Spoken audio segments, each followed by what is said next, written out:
And so you're going to see more of that in the news, and Wall Street and banking will lose more and more of its confidence from the public.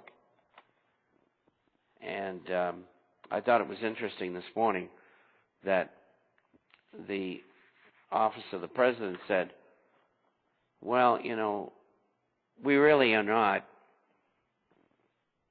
stuck on pursuing this thing of regulating derivatives. And so they're conveniently backing off. And of course, the purveyors of derivatives were the 5 largest contributors to the president's campaign for the presidency. And so nothing's going to be done.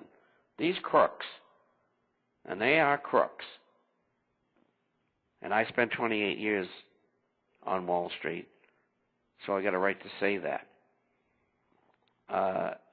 They think they're going to get away with it again. They're not.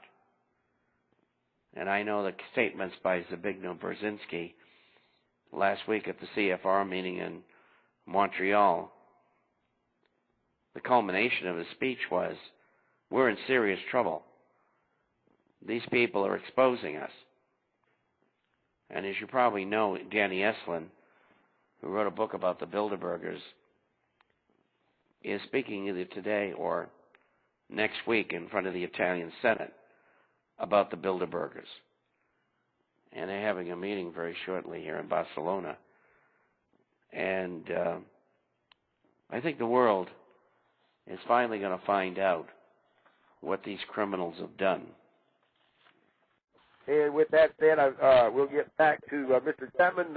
I do have the Marine Corps chat room. Larissa, if you can get into the Marine Corps chat room, there on the web, on the emergency computer in the Marine Corps chat room. Just log in.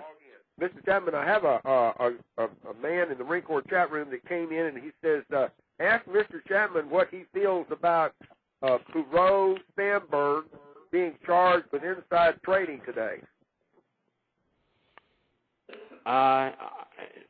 Could you repeat that, please? I didn't. Whose name is it? Perot Sandberg, P-E-Q-U-O-T. Sandberg, S-A-M-B-R-G. I didn't see the release. It must have just came out just recently, and we've been on the computer all day long. But anyway, I think it's great if they in fact are guilty, and they probably are. The reason I say that is the SEC, they harass small companies, but when they go after big companies, they usually have a slam dunk. I don't know what they've done, so I really can't comment much on it, and so I'll have to pass on that one. He comes back and he says they've also filed charges against a David Silkya, a former Microsoft employee who worked for Perot in the same time frame that Perot has been. It's 2 people. It's Sandberg and Perot. Okay. Mm-hmm. Yeah, I don't have any knowledge, unfortunately, and so I can't be helpful. I haven't read the charges or anything, so I pass. He said he has to pass too, but he only heard about it 15 minutes ago. Well, you guys got to give us a break. We've been on for 45 minutes, so we're up at the news, but not quite that close. Well, we're on the tip of the iceberg, but we're not up on the top. Well, I tell you something, Drew. You have more problems in your programs than anybody I've ever heard of. Oh, they don't want the truth. They don't want the show out there. That's for sure. That's right. They don't want the servicemen finding out what's really going on. And you're creating a great service, and I'm happy that you're there doing it. I remember when we were on the American Voice Radio Network. Once every 3 or 4 weeks, 4 or 5 weeks, the network would go down. Well, that's true. Just on your Absolutely program. true. Just on your program. Oh, fun never stops. Ask Mr. Chapman, this is from the Marine Corps chat room again, ask Mr. Chapman if he can clarify the corporate responsibilities that are not being enforced out there. Well, I think the two glaring ones are, number one, companies are being allowed by the Bank for International Settlements in Basel, the FASB, which is an international accounting organization, and the United States government, and this is particularly true in the financial sphere, to mark the assets that they have, to model. Now, the other way to do it is a mark-to-market, and a mark-to-market is a realistic current value of what you have. Mark-to-market, the excuse is that these bonds haven't traded for a long time, so we don't know what they're worth, so we'll put a value on them. The BIS came out today and said, I don't think we should do that anymore. And they said that the administration in Washington was backing them on that, which is surprising, because if they mark to market, many banks and brokerage houses, insurance companies, and other corporations in America will be bankrupt.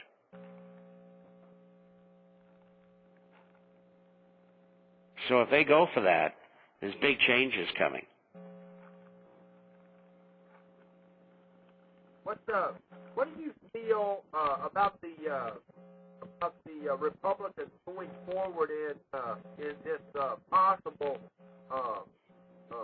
standoff with Obama and the Democrats in putting more money out there this week? They're basically not negotiating with the Democrats on some form of financial bailout with the bank.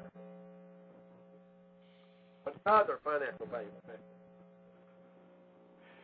Well, I haven't heard anything new. They withdrew some of the TARP funds. I think they got they got about 150 billion back, maybe 100 billion back out of 700 billion. The rest of the banks and the insurance companies, General Electric and others, still have those TARP funds. So I don't know anything about withdrawal. I haven't seen anything more. And if anything, they're probably lending through these swap arrangements enormous amounts of money to European governments and banks to keep their banks from going under. You know, they're going to take that $1 trillion and they're going to back these countries. And what I think is really interesting is the money that Germany is paying in is less than what Ireland's paying in, and Ireland's in serious trouble. And as we pointed out before, out of $1 trillion, 60 billion is coming from the American taxpayers. They're part of the IMF tranche that's being offered.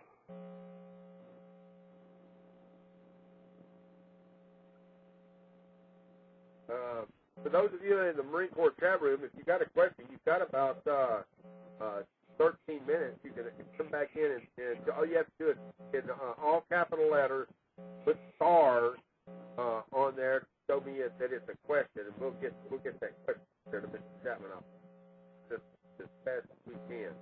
Mr. Chapman, from the Marine Corps chat room, one of the sergeant comes in. Mr. Chapman, I see businesses, and I have seen businesses close. What is the attitude of this? Too big to fail or too small to maintain a stability? Well, the entities who have been bailed out are all members of the Illuminati. The small businessman, the mid-sized businessman, they're having trouble getting loans. Most of them can't get loans. And so they're kind of being strangled. I was talking to somebody who was in a shopping mall in Las Vegas yesterday, and they said, except for the coffee shop in this mall, everything's closed. Restaurants and so on and so forth. He says it's like a disaster area. And I said, it's going to get a lot worse. I mean, it's going to look like a ghost town. And people just don't have the money to go and gamble. And these junkets are what are keeping them, some of them in business. And some of them have to be incurring some tremendous losses, which I don't think are going to be retrievable. Many of the hotels have shut whole wings. Some of the hotels are only open Friday, Saturday, and Sunday.